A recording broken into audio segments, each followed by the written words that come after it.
In the wake of Fredo Cuomo's meltdown, many prominent conservatives are taking CNN's side, and President Trump is furious. We will explain two diametrically opposed approaches to grace and politics, and then actually another scandal involving another CNN host, coincidentally that took place at one of my favorite bars in New York. We'll get into that. Then President Trump signals an eagerness to pass new gun control laws, a prominent evangelical musician loses his faith, and more lurid details emerge in the never-ending Jeffrey Epstein saga. I'm Michael Knowles, and this is The Michael Knowles Show.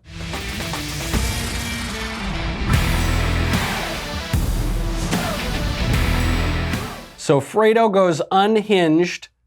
Chris Cuomo of CNN fame and Cuomo family Democratic politics fame, all of the conservatives make fun of them. You know, I made fun of him. I'm still making fun of him. I spent basically 10 hours on Twitter just making fun of him. A lot of conservatives were going after Chris Cuomo. I did point out, I said, I don't want public figures to be accosted just for expressing their viewpoint. That's not a good precedent. But nevertheless, this was a hilarious interaction.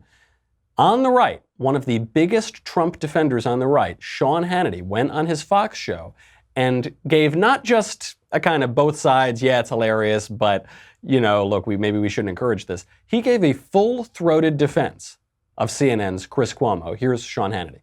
This video surfaced showing a pretty tense altercation between Chris Cuomo, CNN, and another man who was lobbing insults. He started it, got in Cuomo's face, and by the way, his 9-year-old daughter and wife were there. Last night on Twitter, I defended Cuomo. He did not start this because I don't support harassment of any public figure, especially in front of their children and their family and their wife. No person in this country should be taunted because of their political beliefs or opinions. And with that said, Fredo is designed to be an insult, meaning, in other words, Fredo, the Corleone family, I wanted this for Micah. I never wanted this for anybody else. Okay, it was an insult. He was like the dumb brother in the show. So he's insulting Chris Cuomo. And Chris has a right to defend himself. And let's not be phony here. Everybody, we've all heard those words before. We've watched YouTube. And anyone feigning outrage like, oh, your precious ears never heard these words before. Frankly, you're probably full of it. Or if you act offended, you're just acting like a liberal that are offended by everything. All right, so that's as full-throated a defense as it gets. When he was on Twitter, Sean Hannity said, quote, good for Cuomo. Good for Chris Cuomo for fighting back. President Trump didn't like that very much. And we know that President Trump and Sean Hannity have a relationship, and he's brought Hannity on stage to stump for him, and he watches Hannity's show. He didn't like that very much. Here's what President Trump tweeted out. He said, quote, it always happens when a conservative does even a fraction of what Chris Cuomo did with his lunatic ranting, raving, and cursing, they get destroyed by the fake news. But when a liberal Democrat like Chris Cuomo does it, Republicans immediately come to his defense. We never learn. Now, he might have been pointing at other conservative figures, but I think President Trump was aiming this almost squarely at Sean Hannity. So what do we make of this? Who wins here? Who's correct? The Hannity approach, defend Chris Cuomo completely, no mocking Chris Cuomo, no just total defense of him, or this Trump approach of go for the jugular. Because what President Trump did as a result of this Cuomo video, he didn't say, look, Cuomo, he's an okay guy. Hey, we shouldn't do this. No, instead, he started selling T-shirts on his campaign website that say Fredo unhinged, and it's these black and white zoom-ins on Chris Cuomo's face from the video, and it says, text Fredo to 88022. I assume this is a way to sign up for the Trump campaign. He's selling it for $34. By the way, if you're ever curious what I want for Christmas or for my birthday, that is the T-shirt. So he establishes the principle, and Trump is completely right about this general rule in politics. The left goes for the jugular, and we play by the Marquess of Queensberry rules. The left is engaged in a dirty, rotten street fight where there are no rules, and we're engaged in a very sophisticated boxing match. And Trump says, enough of this. We shouldn't do that. And he sells this T-shirt. I think Trump gets this basically right, to a point. I don't care that Chris Cuomo yelled at that guy. I want to live in a society that is defined by grace, where we don't just go out and harass every public figure, where a public figure can go out with his family and have a couple drinks and maybe lose his temper a little bit and have it not be the end of the world. I want to live in that society. That's the human and better society. But the left won't operate in that society. We would do it. The right always wants to do it. We've been doing it even in this Chris Cuomo scandal, even all the way up to Sean Hannity, who has one of the biggest programs on cable. But the left doesn't do it. There are whole organizations on the left that exist to get right-wing media personalities fired. Whole organizations that exist to get Hannity and Tucker and Laura Ingraham and Ben and Drew and me fired. Just last week, Media Matters took a shot at all of us here at the Daily Wire. They called us a cesspool of bigotry and hatred, and they tried to get us all to lose our jobs, and they did it by trying to organize advertiser boycotts to kick us out of our jobs. The right doesn't even have those organizations. But the left hates us so much that they won't even, forget the politicians, they won't even let the commentators speak. They so have no arguments to respond to us. They have so little to say. They're so afraid of what we're going to say that they go after us. The commentators. Just last week, the New York Times, the gray lady, blamed us for mass shootings. The New York Times, here's the headline. Quote, "How the El Paso killer echoed the incendiary words of conservative media stars." The alternate headline, "How the El Paso gunman echoed the words of right-wing pundits." So how are we supposed to respond? What are we supposed to do? What does this mean for another big scandal coming out of CNN that coincidentally took place at one of my favorite bars in New York? We'll get to that in a second. But first, if you want to give a truly meaningful gift, you have got to try paintyourlife.com.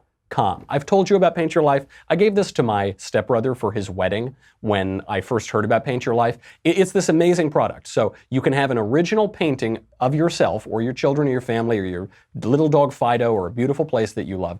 You can just take a photograph, you upload it. They hire an actual painter, like a fine artist who paints in oil or however else you want it painted.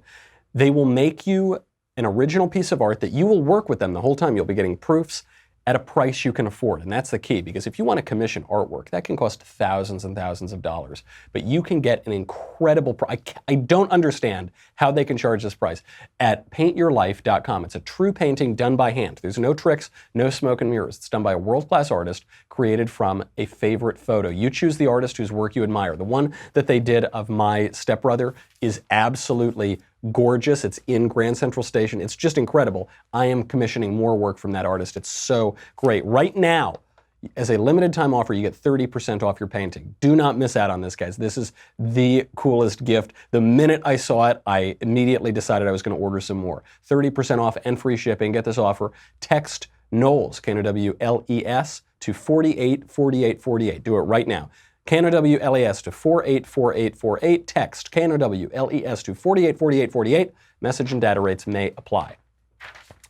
So you've got the New York Times even blaming not the politicians, but conservative commentators for mass shootings that were perpetrated, by the way, one by an eco-fascist and another by an avowed leftist who supports Elizabeth Warren. I mean, that's the lengths they're willing to go to. And yet we're really nice to Chris Cuomo. We're really nice to the left-wing commentators. They can't answer our arguments. They're afraid of what we're going to say. They try to get us fired. And then we point out that we actually don't care if Chris Cuomo loses his temper after a couple Coca-Colas out with his family at a beer garden. President Trump completely has a point on this. Now, I disagree in so much as I think the way we should handle this is we should still state the principle. We should go out there and say, look, I don't care. I don't care if Chris Cuomo goes out and wants to have a couple drinks, but we live in this graceless society, and you're going to get one of ours, and we're going to get one of yours. And then we should organize advertiser boycotts and get Chris Cuomo fired. Not because I want to, not because what Chris Cuomo did merits him getting fired, but because they do it to us, and we cannot unilaterally disarm. There's nothing good or moral or virtuous about unilaterally disarming and letting the left destroy our entire culture and our politics. There's nothing good about that. There's nothing moral about that. We should go out there, we should wear our Fredo unhinged t-shirts, we should make it so miserable for CNN that maybe, just maybe, they reconsider their actions. And in that spirit, we should turn to another scandal, also involving CNN, involving another CNN host, Don Lemon. This one has a really personal resonance to me because it took place at one of my favorite bars in New York, Murph's Backstreet Tavern in Sag Harbor, New York. So this is being reported that there was an incident at a bar involving Don Lemon at a New York bar. It's not really a New York bar like the city. It's actually like 3 hours outside the city. It's out in the Hamptons, which is this ritzy part of town, ritzy part of Long Island, where the beautiful people all go out, you know, like the Kardashians are in Southampton, that kind of thing. It's a ritzy place that New Yorkers go for the summer. Even though the beaches aren't actually that nice, it's close enough and people take the train out or the jitney and they go out there. So all the bars are way overpriced and they're not very fun and there just aren't a lot of great spots out there. Except for Murph's. Murph's is this great dive bar in Sag Harbor, which is the best town in the entire Hamptons. It's the last like truly patriotic old whaling town. It's mentioned in Moby Dick. It's just a great spot, great bar. But I mentioned that it's like a true dive bar because people get real drunk at Murph's. I've spent a number of nights at Murph's, and it's like it's not one of these fancy frou-frou like you're going to order a Sex on the Beach or a Cosmo or something.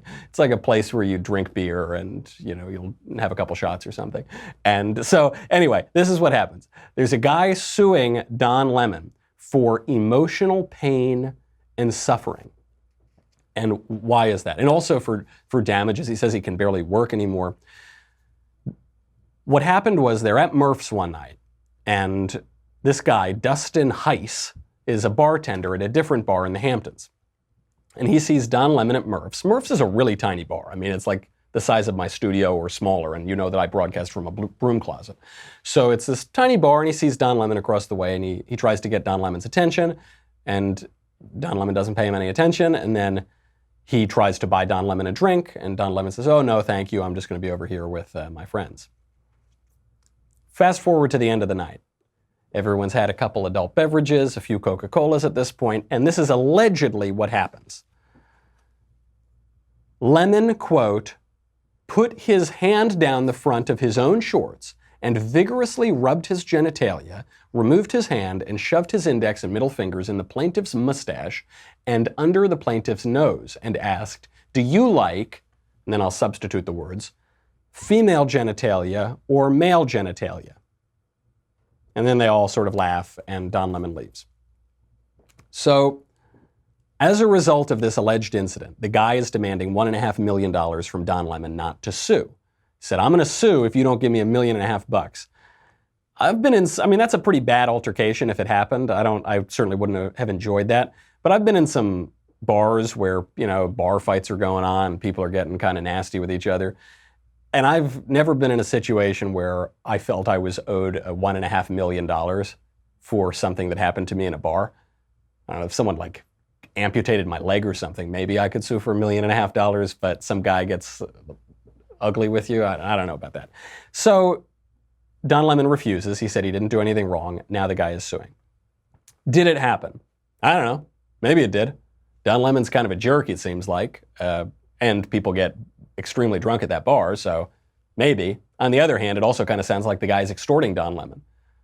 We've heard of plenty of fake sex scandals over the past 10 years, especially involving media figures. Plenty of overblown ones, plenty of attempts to extort a wealthy guy. So maybe it did, maybe it didn't, I don't know. But that's the conservative reaction, right? My reaction is the conservative reaction. Measured, fair, maybe it happened, maybe it didn't, I'm going to reserve judgment.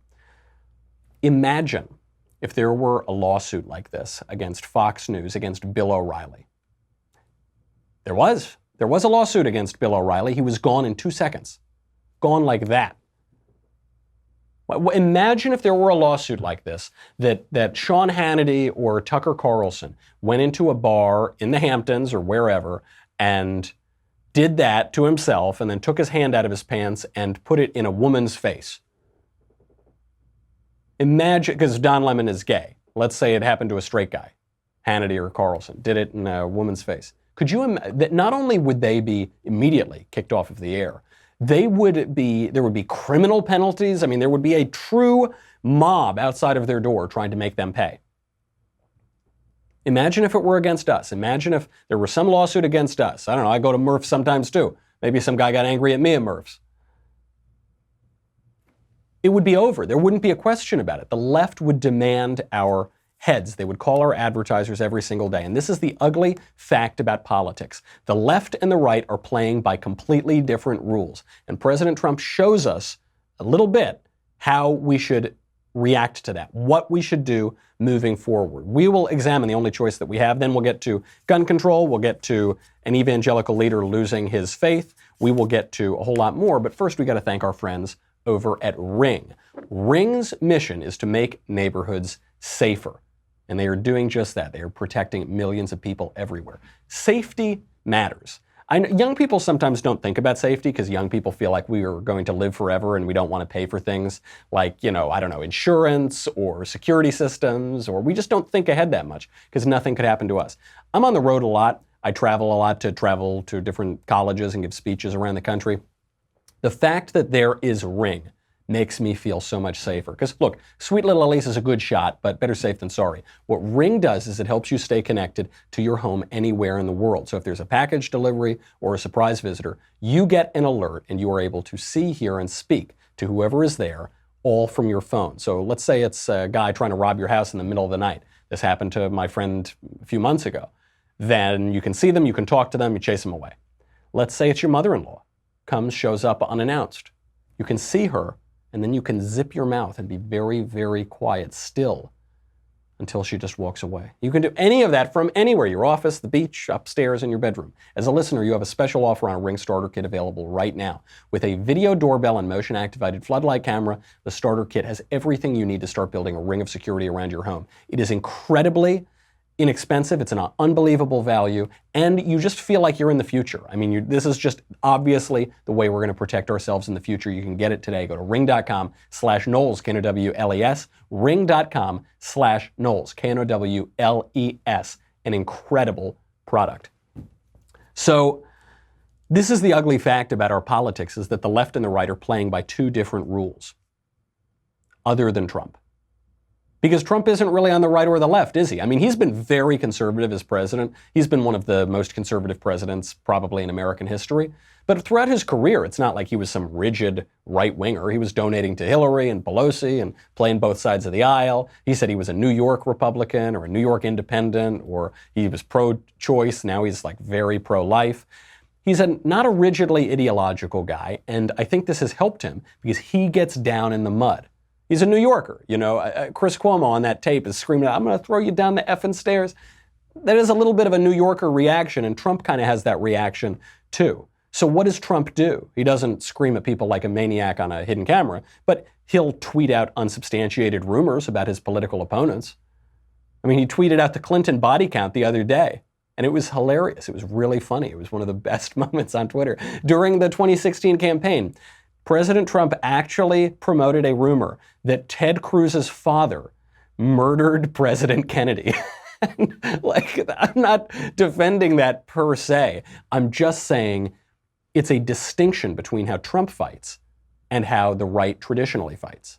I wish that we lived in a gracious society where we all played by the Marquess of Queensberry rules.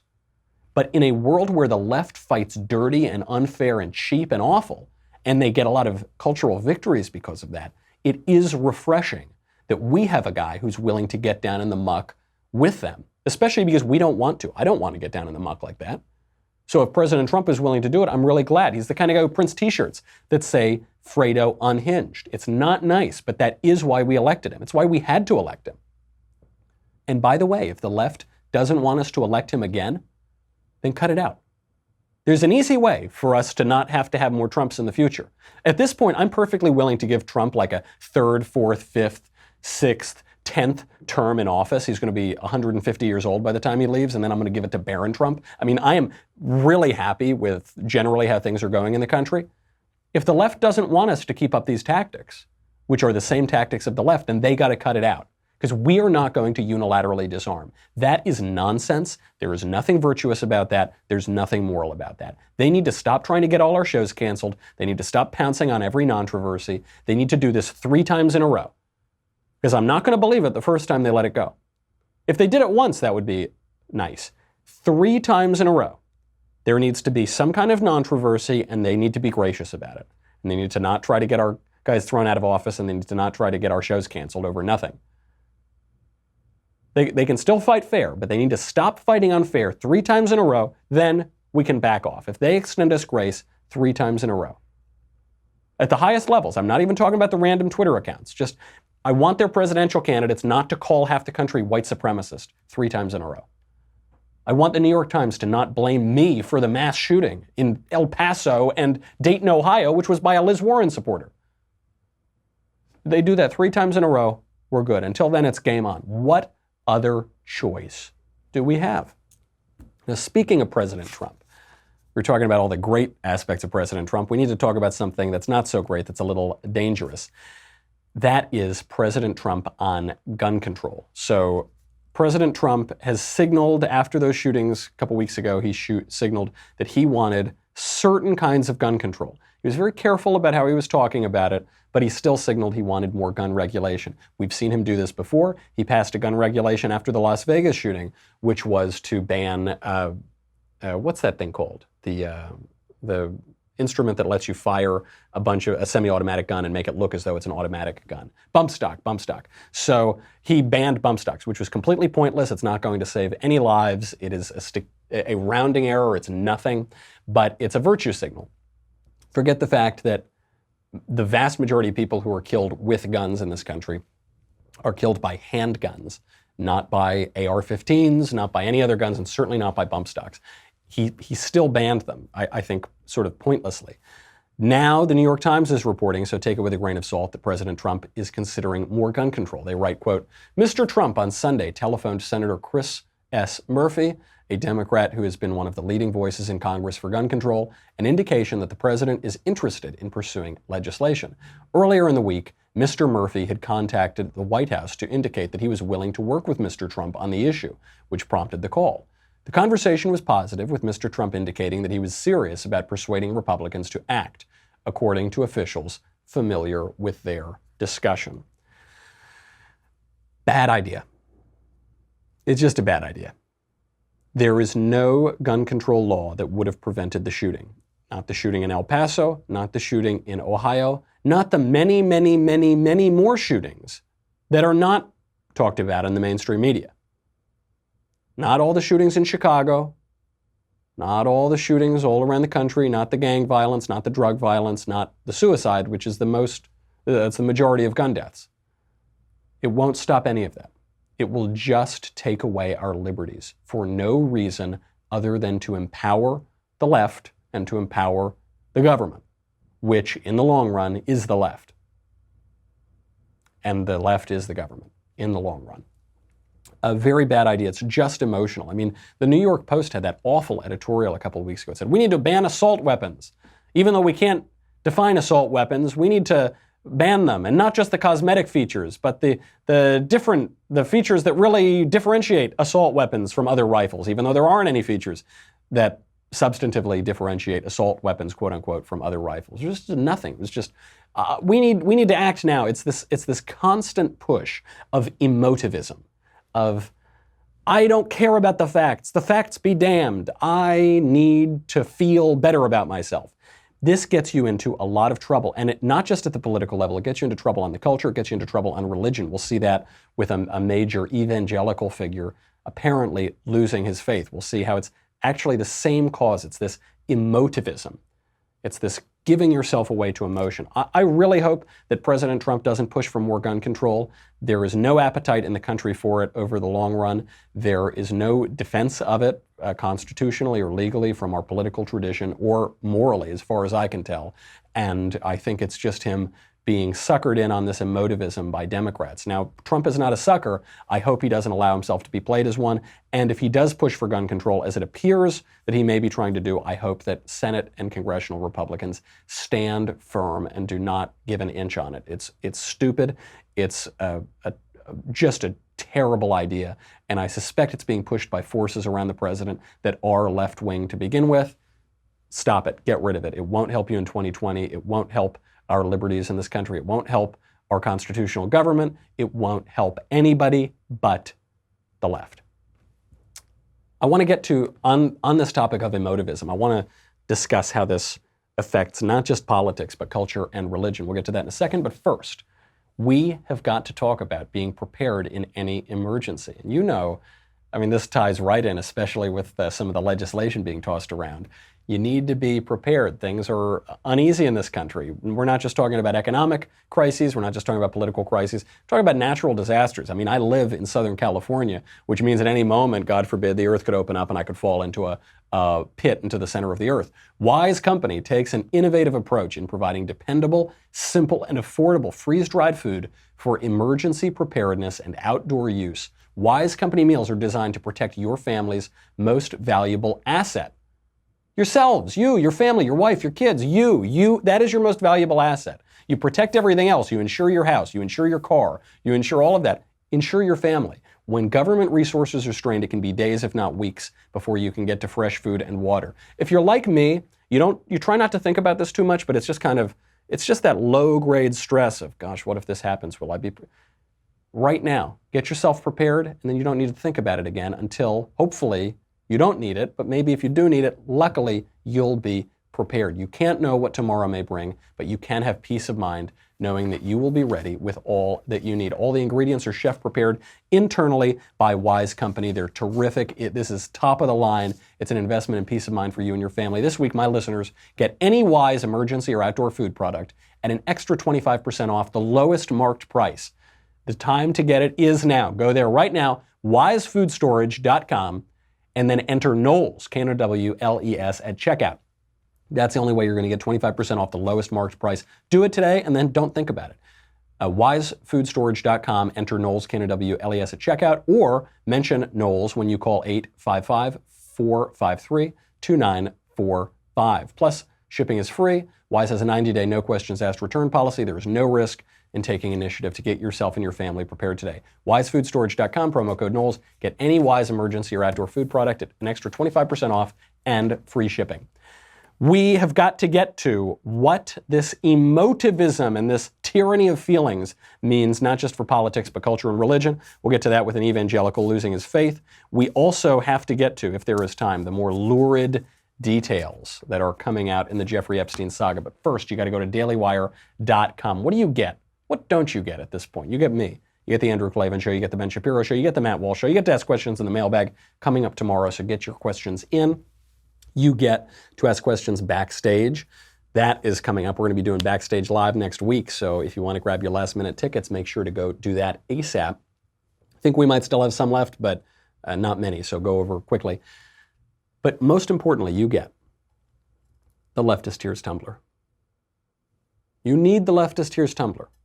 If you even turn on CNN these days, you need it, or water will gush out of your TV, glass will shatter everywhere, you will end up floating with your face down in your own bedroom because of all the leftist tears, not just from Fredo, but from Don Lemon too. Go over to dailywire.com, get your Tumblr today. We'll be right back.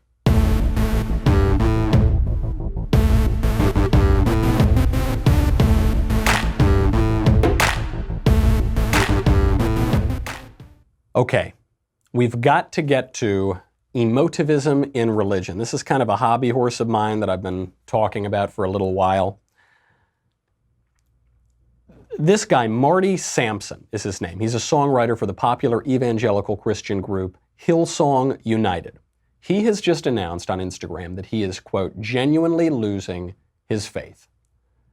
This comes just a week after an evangelical author named Joshua Harris also announced that he no longer calls himself a Christian.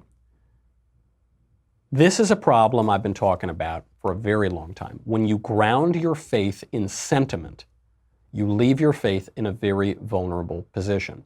When the bedrock of your beliefs, religious, cultural, or political, is emotivism, it's just a faith in feeling, you are leaving your beliefs in a very vulnerable position. This is true everywhere. This is true throughout life. It's true on marriage. A lot of young people talk about this. Actually, I mean the baby boomers in particular, because they have those exploding divorce rates. When you ground your marriage in the feeling of little butterflies that you got when you were 16 and you saw your girlfriend, if that's actually the bedrock of your marriage, you're going to get divorced. Guaranteed. Because the minute those butterflies go away, and they will go away, they might come back. I mean, butterflies, like, they can come back. You can genuinely have feelings of romantic love again and again. I've seen my grandparents do it. They've been married for 70 years. But there are going to be periods where the butterflies go away. And if that's what your marriage is based on, it's gone. You might as well not get married. This is not just an evangelical problem we're seeing. This is going on in all sorts of ecclesial communities. This is going on in the Catholic Church. I mean, I talk a lot about how the acoustic guitar, felt banner, soapy, sappy, sentimental, saccharine liturgies that have replaced really beautiful liturgy in the Catholic Church have led a lot of people away, myself included. It contributed to my own lapsing in the faith for 10 years, for a whole decade. It's a huge problem. Here's what Marty Sampson had to say. He said, this is on an Instagram post. He's since deleted it, but he still says he's grappling with his faith, and he said he's losing it. Quote, "This is a soapbox moment, so here I go. How many preachers fall? Many. No one talks about it. How many miracles happen? Not many. No one talks about it. Why is the Bible full of contradictions? No one talks about it. How can God be love, yet send 4 billion people to a place, all because they don't believe? No one talks about it. Christians can be the most judgmental people on the planet. They can also be some of the most beautiful and loving people. But it's not for me. I am not in anymore. I want genuine truth, not just the I believe it kind of truth. Science keeps piercing the truth of every religion." Yeah, okay. "Lots of things help people change their lives, not just one version of God. Got so much more to say, but for me, I'm keeping it real. Unfollow if you want. I've never been about living my life for others." Just that last bit might show you the problem, might be your first problem. If you can claim to be a prominent Christian leader and say with a straight face, "I have never been about living my life for others," you probably weren't much of a Christian leader. Probably didn't have all that much faith to begin with. I mean, everything he said is really stupid and really wrong and really misguided, but I don't totally blame him for it. What I suspect, which is true of a lot of people today, is that he did not have very much of a formation in the faith. What I suspect is that this guy had a lot of butterflies in his stomach and a lot of soft soap and shallow feelings. And then when that all went away, when he poked a little bit harder, his faith was based on nothing. He just had an acoustic guitar faith. He had faith in acoustic guitars.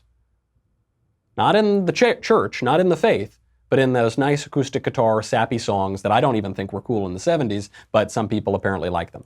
If your faith can be broken by the nature of miracle, if your faith can be broken by the mysteries presented in Scripture, or the problem of evil, or the relationship between reason and revelation, or the foundation of science itself, you probably didn't have a very sturdy faith to begin with. You just had sad, sappy, Hallmark music acoustic guitars. This is an example of the parable of the sower. I hope this guy is, what's his name? Marty Sampson. I hope he's watching this. I hope someone sends this to him. This is the parable of the sower from Mark chapter 4, or from Matthew chapter 4, I believe. Mark or Matthew, I'm not sure. Maybe my faith needs a little, needs to be rejuvenated as well. But here is the parable of the sower. "He was teaching them many things in parables, and in his teaching he said to them, 'Listen, behold, a sower went out to sow. And as he sowed, some seed fell along the path, and the birds came and devoured it. Other seed fell on rocky ground, where it did not have much soil, and immediately it sprang up, since it had no depth of soil. And when the sun rose, it was scorched, and since it had no root, it withered away. Other seed fell among thorns, and the thorns grew up and choked it, and it yielded no grain. And other seeds fell into good soil and produced grain, growing up and increasing and yielding 30-fold and 60-fold and 100-fold. And he said, 'He who has ears to hear, let him hear.'" Seems to me a pretty clear example of seed falling on rocky ground, where it did not have much soil, and it immediately sprang up and had no depth of soil. And then the sun rose, and it was scorched, because it had no root, and it withered away. This is, this is an across-the-board point that I make for all sorts of people who call themselves Christian. Follow the beauty and the goodness and the truth. Don't let your emotions or your self-obsession or the acoustic guitars that you really like because they make you feel really good and cool carry you away. Don't be carried away on thin emotion. You need to have a serious foundation of your faith. You need to ballast yourself in reality, then throw yourself into the sea, because the sea is the inspiration. But you need to ballast yourself in the reality first. If you just let yourself be washed away, wiped away, blown away on the breezes of your own thin emotion, you are not going to have very much faith at all. This especially matters with the evangelicals, because without the evangelicals, the culture and politics of this country are lost. They're the only reliably conservative people in the country. Catholics aren't reliably conservative. Catholics aren't even reliably pro-life. Now, a lot of this gets down to a kind of cultural Catholicism. Some people who say, yeah, I went to church a few times as a kid, so I guess I'm Catholic. I don't practice the faith and I don't go to church and I don't really believe any of it. But, hey, I'm Catholic. There was a study that just came out from Pew. It said that something like 2/3 of Catholics don't believe in the transubstantiation, which is the Eucharist really being the body and blood of Christ. That is the center of the Catholic faith. It's the center of the Mass. Now, I don't know if the poll is right or not, but I wouldn't be terribly surprised. And that's how you get such bizarre numbers, half of Catholics saying they're not pro-life or something like that. Evangelicals are kind of the political last hope in the country. And if they're being washed away because of shallow, sappy songs and not having a real firm, solid faith, that is a very terrifying thing. It's funny sometimes. I see this a lot. I go to a lot of conservative religious circles, and you'll see these people who are super conservative across the religious spectrum, Catholic, Protestant, evangelical, and they ballast themselves with such reality in every aspect of their lives, and then they give in to sappy emotivism on a couple questions. Maybe they give in to sappy emotivism on the gun control question, because they really let their emotions run away with them. Or, even more terrifying, they give themselves into sappy emotivism on the eternal questions, on the most important questions, the nature of reality, the nature of the human person, and the nature of our relationship to God himself. Not good. Not good. Very scary. And maybe this is an opportunity for this guy, Marty Sampson. Is that his name? I keep forgetting his name. Maybe this is an opportunity for Marty Sampson and for other people who currently have their faith mostly made up of lame early 90s soft rock melodies and lyrics to really delve into those questions, because everything he brings up are the questions that children should bring up, and then a good religious formation will answer them. How many miracles happen? Miracles happen every day, Buster. They happen all the time. And the central miracles of the scripture are incredibly well attested to. But miracles happen every day. Why is the Bible full of contradictions? What he's really saying is, I don't understand scripture, therefore it must be wrong. No, why are you unwilling to engage with scripture? What contradictions? Bring up the contradiction, explore them, take it seriously. How can God be love yet send 4 billion people to a place all because they don't believe? What he's asking here is the problem of evil, the problem of pain, the problem of suffering. You're not the first guy to think about it. You're not the first guy to ask that question. And acoustic guitar players look, I like acoustic guitar players. I'm an acoustic guitar player myself. But they're not the be-all and end-all of philosophical and theological thought and the question of theodicy. Maybe explore what other people have had to say on the matter, the church fathers, the doctors of the church. I want genuine truth, not the I just believe kind of truth. Yeah, you're right. You should have a genuine faith. You should follow that through reason. You know who didn't have a I just believe kind of truth? You know who followed genuine truth and used his reason pretty seriously? St. Thomas Aquinas, one of the greatest geniuses to ever live. Maybe open his book up a little bit. Maybe open up the Catechism of St. Thomas Aquinas, or the Summa Contra Gentiles, or the Summa Theologia. Science keeps piercing the truth of every religion. No, it doesn't. That's just a stupid slogan that left-wingers say. That is not true. Science comes naturally from the church. The basis of science is religious faith. You need to accept the premises of faith in order to think in the first place, and in order to follow the scientific method, and to trust your faculties of reason. There is a reason why The greatest scientists in history were all profoundly religious. It's why Isaac Newton spent the last 30 years of his life interpreting scripture. It's why Blaise Pascal, one of the great mathematicians and scientists of all of modernity, came up with Pascal's wager. He was profoundly religious. All of these guys. Got to use your mind. The guy who discovered the Big Bang. Do you know who discovered the Big Bang? A Catholic priest named Father George Lemaitre. The guy who discovered the human genome. All of these people were profoundly religious. Maybe they knew something that you, the acoustic guitar player, don't know. I'm just keeping it real. You're not keeping it real. You're allowing your emotions to fall away with you. You're grounding your faith on nothing but your own saccharine self-centeredness, and you should shake yourself out of it. I've never been about living my life for others. Well, then I guess you've never been about Christianity, buddy. And if you're interested in Christianity, maybe you should explore it with the wonder and awe of a child and not the cynicism of a professional musician and the saccharine sentiment of an acoustic guitar player. That's my rant on that. We have to ask a couple questions about Jeffrey Epstein because a day would no longer be a day if we weren't able to find more lurid details out about Jeffrey Epstein.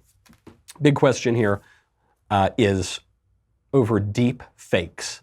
Or I'm sorry, we'll get to deep fakes in tomorrow. The big question over Epstein, I guess it could be over deep fakes because we don't know who they wheeled out of that hospital. But the big question here is, why didn't the guards check on him while he was killing himself? Guards were supposed to check on Epstein every 30 minutes at least, if not every 15 minutes. What happened? The story now coming out of sources and investigators is that they fell asleep for 3 hours while Epstein killed himself. Both of them. The guards who were supposed to be monitoring him apparently fell asleep for 3 hours. Then they falsified the records in the morning. Now they've been placed on administrative leave. And some reports are coming out that the cameras were just malfunctioning. And so we couldn't really see anything in or around Jeffrey Epstein's cell at all. I'm not surprised if bureaucracy is incompetent. Not surprised at all. I'm also not surprised if bureaucracy is corrupt. And I think there are some people trying to leap to this incompetence theory, but it just requires so many coincidences. It requires that Epstein actually had been taken off of suicide watch 3 weeks after an attack. It requires that the cameras have not been pointed in the right place or not working. It requires that records have been falsified. And it requires that not one but 2 guards slept through 3 full hours at the same time when they should have been checking on Jeffrey Epstein. And it requires that all of this happened right at the end of a news cycle on the best time to release news that you want to be buried to not have a huge effect. I'm skeptical. Not saying it couldn't happen, just saying I am skeptical. And if that level of incompetence and coincidence occurred, that is a scandal in and of itself. The 2 guards have apparently been placed on administrative leave. Okay. I ain't buying this. I ain't buying this at all. I also can't wait to find out that the 2 guards is, one is a sort of taller man in his 70s with gray hair. The other one is a shorter woman with blonde hair and wears a lot of pantsuits, kind of. No, I don't know what the guards looked like. They both had Groucho Marx glasses on and the mustache. I don't know what they looked like. I'm saying it's the Clintons, people. That's what I'm saying now. I don't know. I'm just saying there are some people on the right and the left who want to say, okay, open and shut case, nothing to see here, move along, move along. I don't buy that. Way too many coincidences going on. Speaking of deep fakes, though, of the deep fakes either of the supervillain now on his space station because they wheeled a deep fake out of a hospital, there is a big story on this. You've got deep fakes coming out. It could really affect our politics. It could affect our culture. A lot of people are freaking out because you can make people say or do anything you want on video. I actually think it's a pretty good thing, but I guess we'll have to get to it tomorrow. In the meantime, I'm Michael Knowles. This is The Michael Knowles Show. See you then.